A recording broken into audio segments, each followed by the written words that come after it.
What attracted you to that person at first? Just his voice. His voice and his tone. He made me like feel like light and funny and just like how I used to be when I was younger.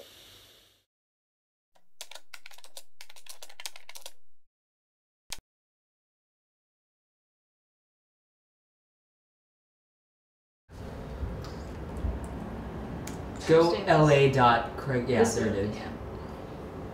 Let's go Los Angeles. Okay, there we go. Let's go. Alright. Women for Men. When you left for Miami for your birthday, I never heard from you again. And we talked all the time. I still think about you and wonder what could have been. If by some miracle you're reading this, you know who you are. Please email me. I'd love to start over. Wow, that's sad. Wow. You. My ex was skinny too, and I weighed him by 50 pounds, and fucking him was like fucking Waldo. No, she's talking about her ex. Yeah. So I guess.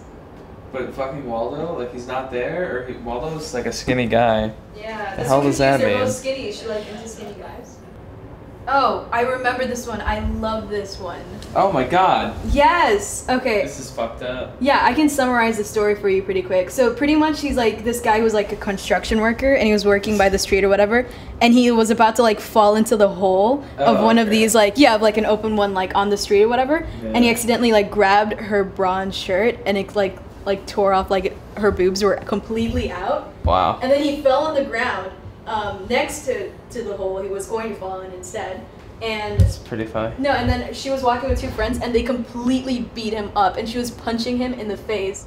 But yeah, he says this, it was when you were pepper spraying the shit out of me that we locked eyes for a moment. It was incredibly painful to keep my eyes open due to the intense sting from the pepper spray, but I noticed how goddamn gorgeous your blue eyes were. I think I noticed a moment of hesitation, almost admiration perhaps. A hint of a smile formed on your face, and for a second I thought you were going to kiss me, but then you headbutted me directly into the sidewalk, rendering me unconscious. I'm gonna call bullshit on this one. Really? I don't buy it. He sounds like too much like an amateur writer here. You think this is just like a bet? No, I think this was like something that never happened, that somebody wrote about. Yeah, like it never happened, but he was probably like just told to do this, or he just wanted to mess around. Okay, so I think some of these people are like sincerely looking for someone they missed from like either years back or honestly like they just passed them last weekend or something like that, and then other people are just looking for anyone to get with and sleep with right now in the moment. So yeah, I've actually already reached out to a lot of these, and I went over to email them. Okay, this is Gino, and he was pretty straightforward. Gino's cool? Gino's cool. Gino sends me a lot of pictures of himself. Oh wait, what? That's kind of... Yeah. Not creepy, but interesting. So I think we should meet up with Gino first, because he's willing to meet in person. Yeah. So you were saying when you were 9, correct? You got into... When I was 9, we'll just call it what it was. It's organized crime. You know, I was working for a family that had me stuffing envelopes. And I stuffed 1,000 envelopes a day. I was the fastest at it and the best at it. Yeah. A little friend flying by. Yeah. and they paid me $100 a day. So at 9 years old, I'm walking around with $500 in my pocket. Every week. Every week. But eventually they got, pinched for mail fraud and money laundering and things like that. So, not the best thing to be in. Yeah. Now you work at CBS? Now I work at CBS. I'm the director and general manager of food and beverage. Yeah.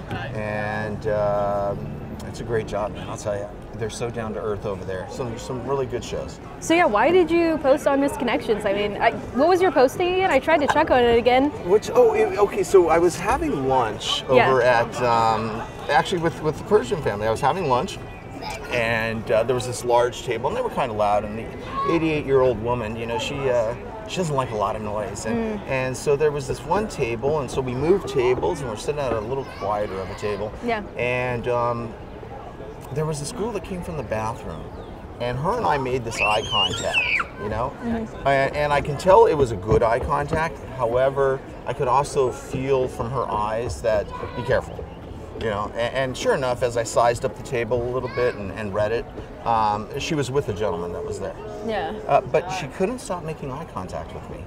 And that connection, it wasn't a creepy, you know. Yeah. It wasn't not just like it you keep wasn't staring perverted. back. It was very natural. There was an attraction there. And then I saw as she got up, she sat next to him for a few minutes, and as she got up, he put his hand on her leg and then ran it up her skirt.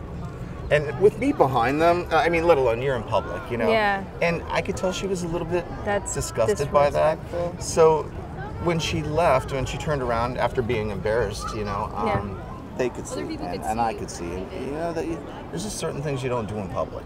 Yeah. And if you do, you got to make sure that no one's sitting behind you. So Yeah. that's what led me to the posting. And I haven't met anybody as of yet. Yeah. But I did do another one the other day. You did?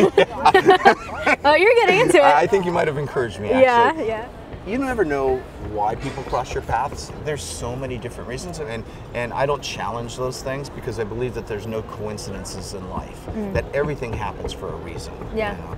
And it's not always the right time, but if it is the right time, then you go for it. So what'd you think about that guy, Gino?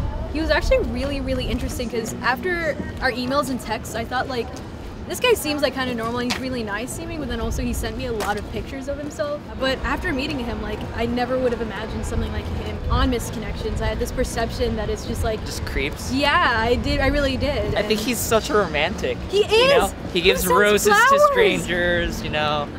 Didn't see that coming. Hi, Mo. Hi. All right, so might be a little redundant for you, but could you tell us a little about yourself again? Okay, I'm 37. I'm in Canada. I moved here like 4 years ago from California. And was it for family or was it for the work on the reservation? Family.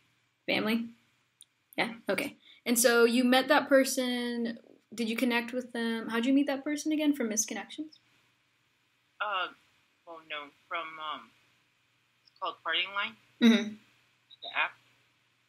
Right, forgot, yeah.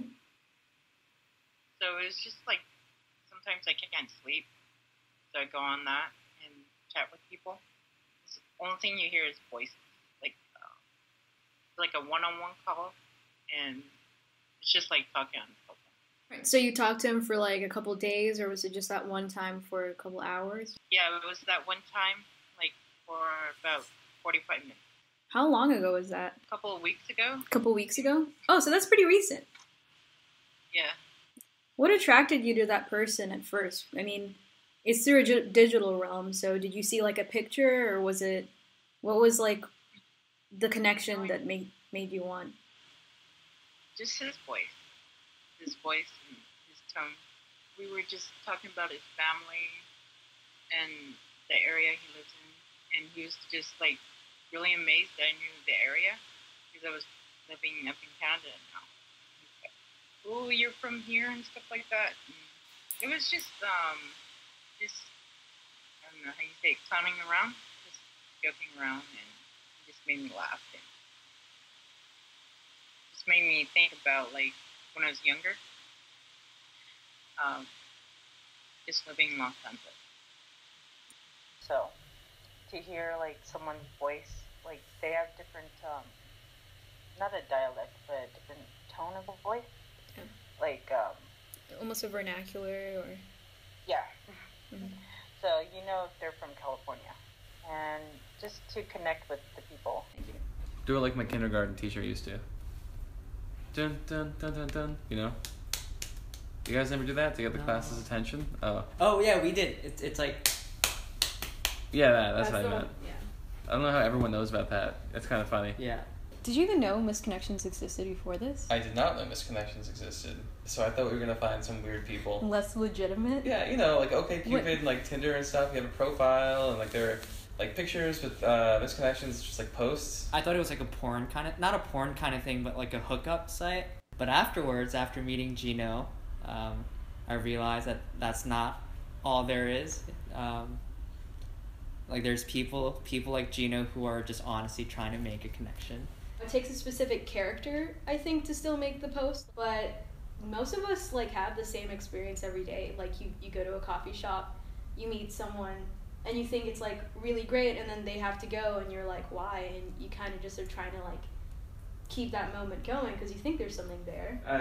I applaud those people, especially like the people like Mo who post and Gino who posts. Like, I would never do that. I'm way too terrified to do that. So hats off to that.